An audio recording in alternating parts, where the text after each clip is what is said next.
Hello बच्चों, नमस्कार। जिज्ञासा इंस्टीट्यूट में आप सभी बच्चों का स्वागत है। बच्चों, आज हम कक्षा हाई स्कूल की प्रश्नावली 1.2 का जो है सवाल सॉल्व करेंगे। इसमें जो पहला सवाल है, निम्नलिखित संख्याओं को अभाज्य गुणनखंडों के माध्यम के गुणनफल के रूप में व्यक्त कीजिए।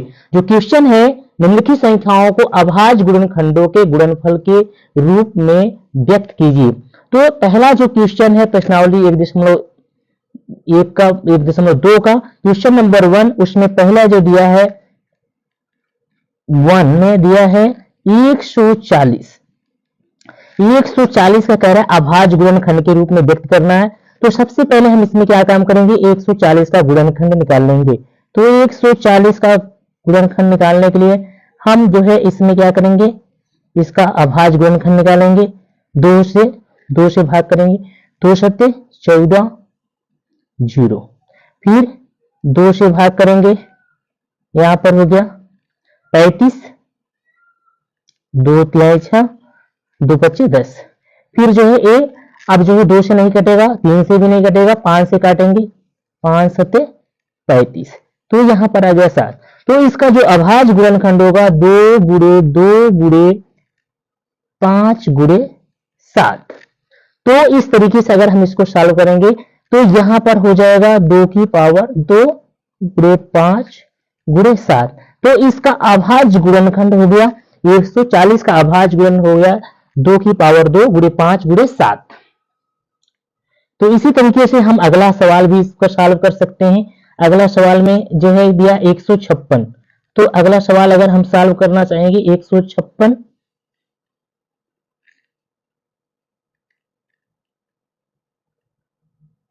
तो 156 को सॉल्व करने के लिए अब हम क्या करेंगे,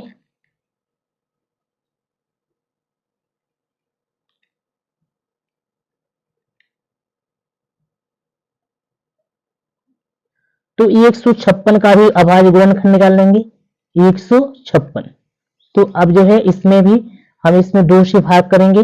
2 में 15 का भाग, 15 में 2 का भाग करेंगे, 2 सत्ते 14। फिर जो है यहाँ पर कितना बच रहा है, 1 बच रहा है, और इसके मिलकर 6 के साथ हो गया 16, 2 अट्ठे 16, 2 सत्ते 14, 2 अट्ठे 16। फिर 2 से भाग करेंगे, 2 तिहाई 6, यहाँ पर बच रहा है 1, कितना बच रहा है, यहाँ पर 1 बच रहा है, 18 हो गया, 2 9 18। तो अब इसमें हम 3 का भाग करेंगे, 3 से, 3 1 के 3, 3 3 का 9। तो इस तरीके से यहाँ पर इसका गुणनखंड, अभाज्य गुणनखंड जो होगा वो हो गया 2 गुणे 2 गुणे 3 गुणे 13। तो इस तरीके से अब इसको हम सॉल्व कर सकते हैं। इसकी 2 पावर आ गया 2, इसका जो है अभाज्य गुणनखंड हो गया 2 गुणे 2 की पावर 2 गुणे 3 गुणे 13। तो अगला सवाल भी हम सॉल्व कर सकते हैं इसी तरीके से। तो हमने 2 सवाल सॉल्व किया, अब हम चलते हैं अगले क्वेश्चन पर।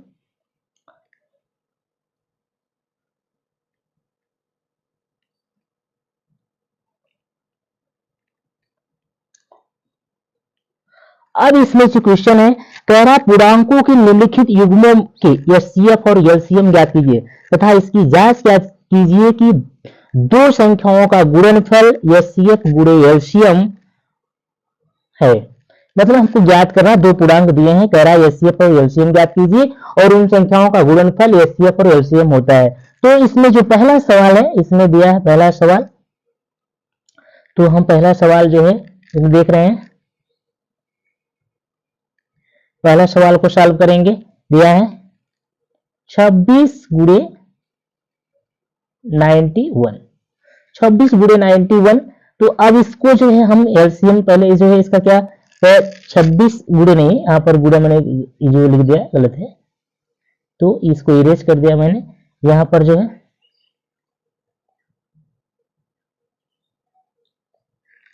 तो फिर जो है हम इसको क्या करेंगे, यहाँ पर जो है 26 और 91 का एलसीएम निकालेंगे, एचसीएफ निकालेंगे। तो इसका हम अगर गुणनखंड करेंगे, सबसे पहले इसमें आ गया 13 दूना 26 आ गया, और इसका अगर हम जो है अभाज्य गुणनखंड निकालेंगे तो 7 से कटेगा, 7 गुणे 13, 13 सत्ते 91। तो इसका जो है गुणनखंड आया इतना, और इसका है इसमें। तो अब हम देख रहे हैं दोनों संख्याओं में, यहाँ पर भी 13 है, यहाँ पर भी 13 है। तो इसका जो एचसीएफ होगा दोनों में अब जो है उभयनिष्ठ गुणनखंड एचसीएफ होता है, तो यहाँ पर जो है 13 एचसीएफ हो गया। और इसका जो है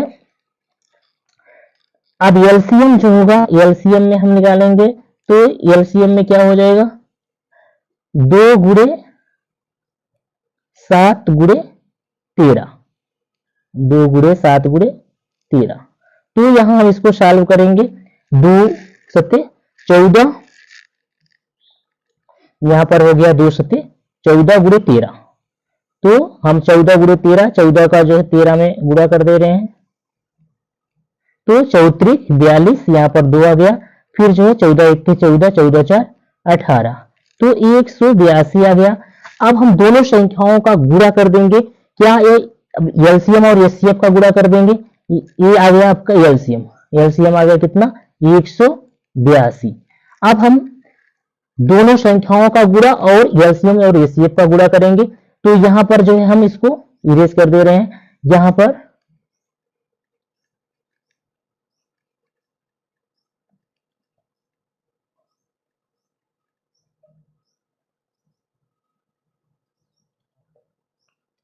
तो अब जो है इरेज कर देंगे हम,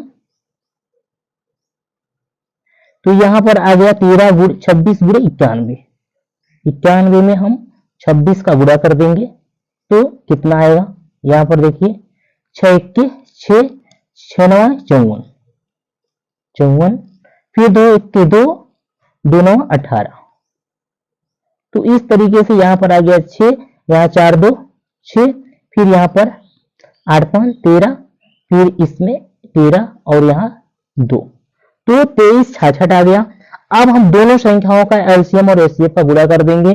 यहाँ पर जो है आया था 182, एलसीएम आया था कितना 182, और एचसीएफ कितना था, एचसीएफ था 13, तो 13 से हम मल्टीप्लाई कर देंगे इसमें, 13 दूना 26, यहाँ पर 13 अट्ठे 104, 104 में 2 जोड़ देंगे हम, 13 दूना 26, हाथ से लगा 2, 13 अट्ठे 104, 4 में 2 जोड़ेंगे 6 हो गया, फिर 13 1 के 13 जो है 13 1 के 13 अट्ठे 104, 13 1 के 13 10 23, तो यहां पर भी 2366 आ गया और यहां पर भी 2366 आ गया।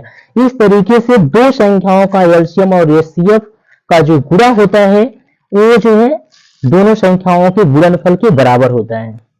तो अब हम चलते हैं अगले सवाल पर, जो है हम इसमें एक ही सवाल सॉल्व करेंगे, अगला सवाल आप लोग सॉल्व करिएगा।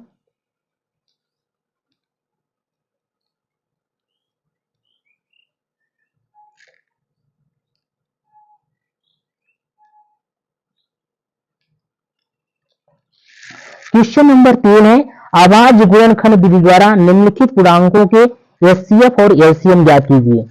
अभाज्य गुणनखंड विधि द्वारा ज्ञात करना है। अभाज्य गुणनखंड विधि से हम जो है प्रश्नावली नंबर 3.3 का जो है ज्ञात करेंगे। पहला जो है इसमें हम ज्ञात करेंगे, पहला दिया कितना, इसमें पहला इसमें दिया है, दूसरा हो गया पहला की जगह पे सेमी स्टूडेंट है, तो यहां पर हम 17 23 और जो है 29 तीन संख्याएं दी गई हैं, कह रहा है इनका एचसीएफ और एलसीएम ज्ञात कीजिए। तो हम अब देख रहे हैं 17 23 29, इनमें जो है कोई संख्या सिर्फ अपने आप से इसका उभयनिष्ठ जो गुणनखंड होगा सब में एक होगा, यहां पर भी एक, यहां पर भी एक, तो इसका जो एचसीएफ होगा वो होगा एक। और अब इनका एलसीएम निकालना है तो हम सभी संख्याओं का मल्टीप्लाई कर देंगे।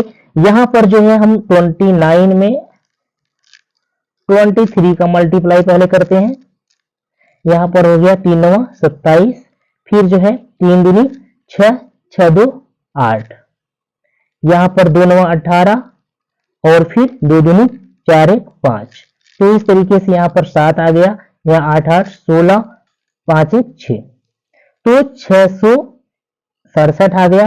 अब 667 में हम मल्टीप्लाई करेंगे 17 का, 667 में हम मल्टीप्लाई करेंगे 17 का, तो 17 का जब मल्टीप्लाई करेंगे यहां से हो जाएगा 7 7 49, फिर जो है 7 6 42, 42 4 46, फिर जो है 7 6 42 42 4 46। इसी तरीके से हम यहाँ 7 लिखेंगे, यहाँ पर 6 लिखेंगे, यहाँ पर भी 6 लिखेंगे, तो जोड़ देंगे 9 आ गया यहाँ पर, और यहाँ पर 7 6 13, फिर जो है 6 6 12 1 13, फिर यहाँ 6 4 10। तो इसका यहाँ पर जो एचसीएफ आया, एचसीएफ आया जो है 1, सब में उभयनिष्ठ गुणनखंड था, एचसीएफ 1 आ गया, और इसका जो एलसीएम होगा वो कितना आ गया, एलसीएम इसका आ गया 10,339।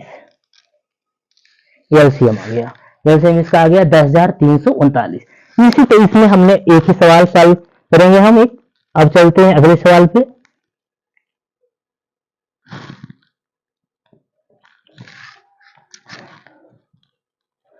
क्वेश्चन नंबर 4 में दिया है, क्वेश्चन नंबर 4 में कह रहा है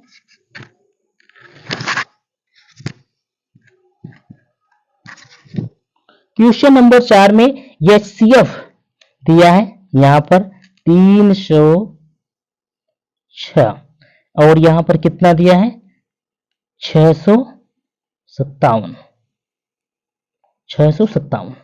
तो इसका एचसीएफ कितना दिया है, एचसीएफ दिया है 9, और एलसीएम ज्ञात करना है। एलसीएम ज्ञात करना है तो हम जानते हैं एचसीएफ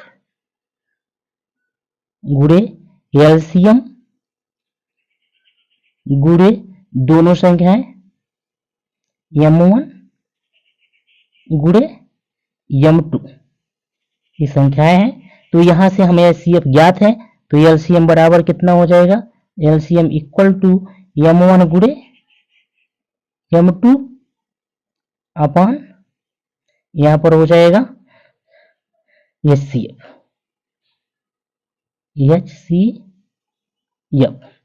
अब जो है हम इस फार्मूले में रखेंगे, यहाँ एलसीएम बराबर हो गया,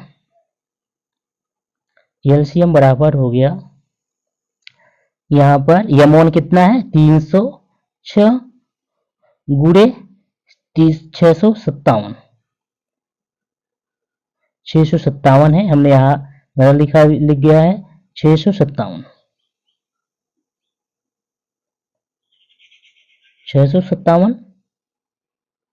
बटा 9।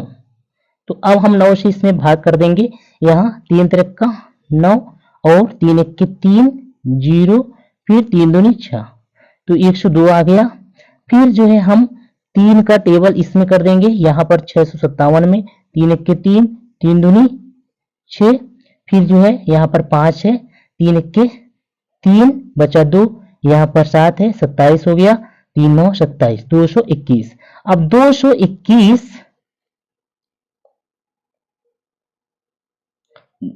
219 है 21 में 219 गुणे 102,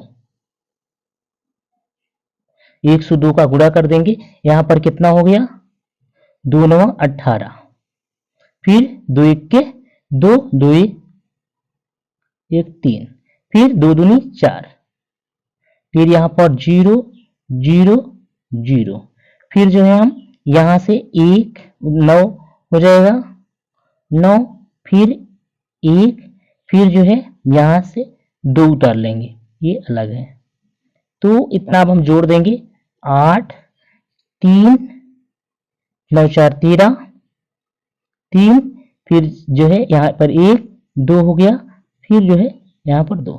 तो इस तरीके से इसका जो एलसीएम है, एलसीएम आ गया 22,338। तो अब अगली जो कोई भी इस तरीके से सवाल हो, हम इसका जो है फार्मूला द्वारा जो है इस फार्मूले द्वारा हम इसको सॉल्व कर सकते हैं। कोई भी सवाल हो इस फार्मूले द्वारा हम उसको आसानी से सॉल्व कर सकते हैं।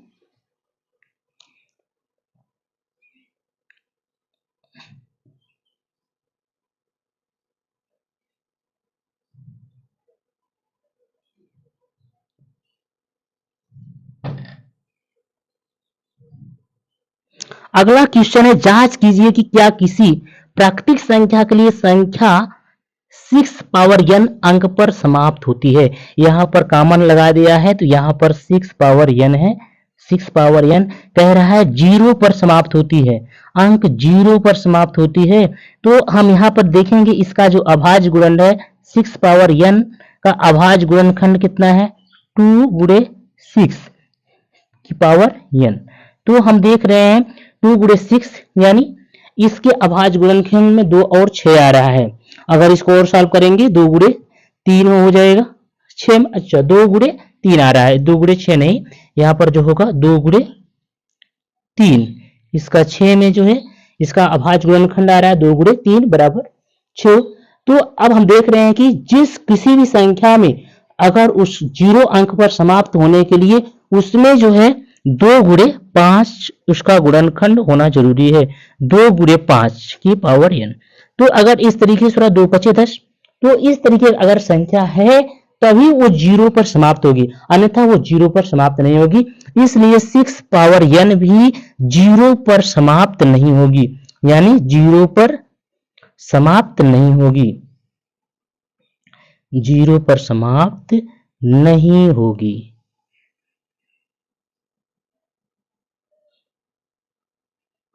तो सिद्ध हो गया है 6 पावर n 0 पर समाप्त नहीं होगी। तो अब हम चलते हैं अगला सवाल, क्वेश्चन नंबर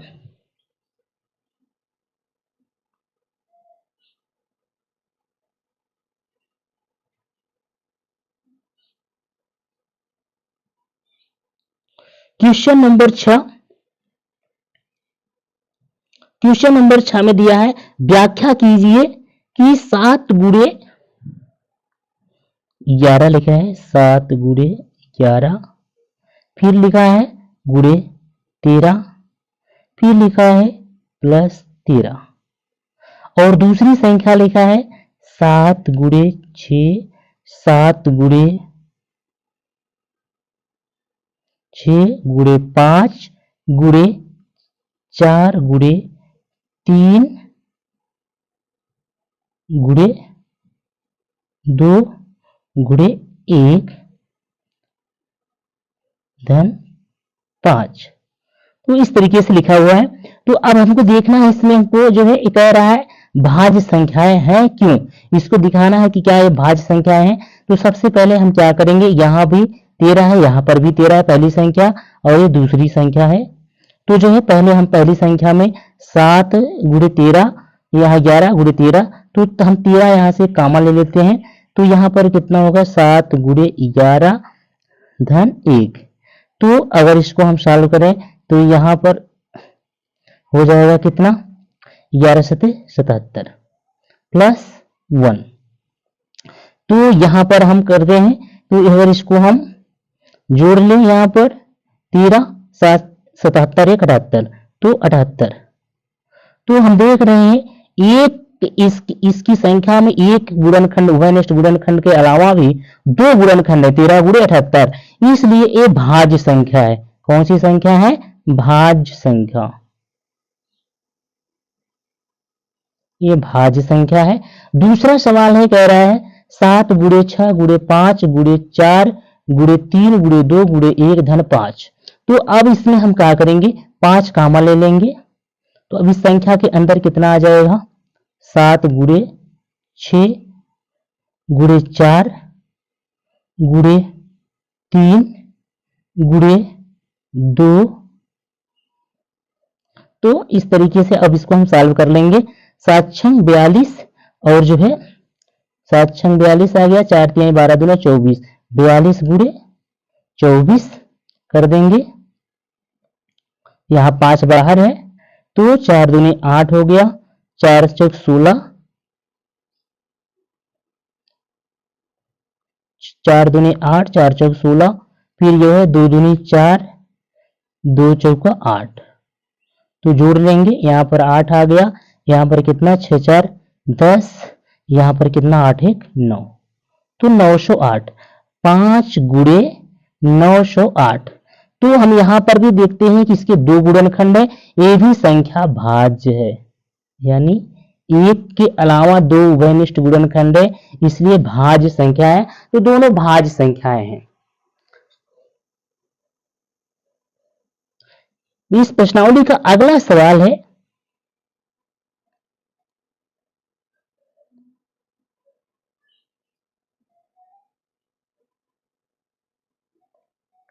क्वेश्चन नंबर 7 कह रहा है किसी खेल के मैदान के चारों ओर एक वृत्ताकार पथ है। इस मैदान का एक चक्कर लगाने में सोनिया को 18 मिनट लगते हैं, जबकि इसी मैदान का एक चक्कर लगाने में रवि को 12 मिनट लगते हैं। मान लीजिए वे दोनों एक ही स्थान और एक ही समय पर चलना प्रारंभ करके कहीं एक दिशा में चलते हैं। कितने समय बाद वे पुनः प्रारंभिक स्थान पर मिलेंगे? कितने समय बाद वो पुनः प्रारंभिक स्थान पर मिलेंगे? तो इसका जो आंसर होगा, इसको सॉल्व करेंगे हम। तो यहां पर दिया है, पहली संख्या कितना दिया है 18 मिनट, और दूसरा दिया है 12 मिनट। तो दोनों जो है 18 और 12 मिनट में चक्कर लगा। अब हम दोनों का जो है यहां पर गुणनखंड कर दें, कितना हो गया 2 तिहाई 6 तिरिक 18, 2 तिहाई 6 तिरिक 18, यहां पर कितना हो जाएगा 2 दूनी 4 तिहाई 12। तो अब हम जो है इसका अगर एलसीएम निकालें, कितना होगा एलसीएम निकाल लें, तो इसका एलसीएम हो जाएगा 2 दूनी 4 तिहाई 12 तिहाई 36। तो इस तरीके से हम देखते हैं कि 36 पुनः प्रारंभिक स्थान पर मिलेंगे। 36 मिनट बाद वे पुनः प्रारंभिक स्थान पर मिलेंगे। 36 मिनट बाद पुनः जो है प्रारंभिक स्थान पर मिलेंगे।